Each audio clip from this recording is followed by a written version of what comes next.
Well, it is a very damp feel that's going to continue across the area as you go through the overnight hours as we stay above freezing. And we're going to enter into our Wednesday morning right around the mid-30s. So where we are now, upper 30s, only going to drop a few degrees back into the mid-30s as we stay warm as January night unfolds tonight. Now, a little bit of fog, not expected to be a big issue as we get into morning. It's reduced visibilities a little bit from Toledo down through Bowling Green to Findlay. Not thick enough to cause any widespread issues. A little bit lower visibility up there toward Hillsdale County, where we've dropped to about 3/4 of a mile of visibility. Winds have been up just enough east of I-75, and gusting about 15 to 20 miles per hour. Hasn't really allowed any of that thicker fog to develop as an area of low pressure departs to the east. That's been moving from the thumb of Michigan over toward Toronto, taking with it much of the wet weather. Still may get a few isolated showers tonight, but the overall pattern is going to stay active. Just want to highlight this because it's fairly unusual to be talking about the risk of severe weather in the month of January.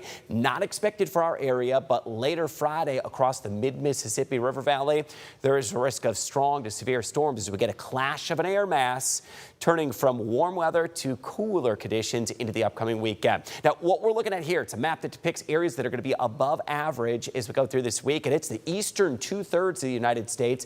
So not just us here in the Great Lakes region. We could be as much as 15 to 20 degrees above average Thursday and into Friday. That would put us in the mid-50s by Friday. It won't last much beyond the weekend, though. We're back to average or perhaps even just slightly below average by the time we get toward the end of the weekend on Sunday. Here's how this one's going to play out with as far as rain chances go. Tomorrow morning, mainly dry conditions. Wednesday afternoon, also dry. Thursday will be our next chance of rain as an area of low pressure whips out of the southern plains. And this is more so Thursday night as we see highs into the 50s. And now Thursday night into Friday morning, rainy weather will be expected. That could squeeze out a good ½ an inch of rainfall. In addition to some of that melting snow that has already occurred. Strong storms, as I mentioned, will be down here across the Gulf Coast area. And then another trailing system that will come into the area on Saturday. So it's 2 rounds of it. May bring additional rain as we get into Saturday.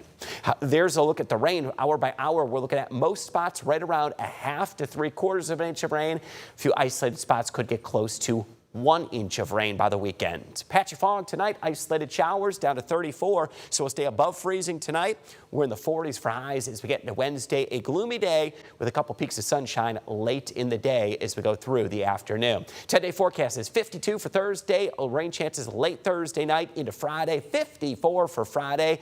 More rain chances on Saturday. Then we turn cooler through the end of the weekend and fairly consistent next week with highs right around the mid to upper 30s.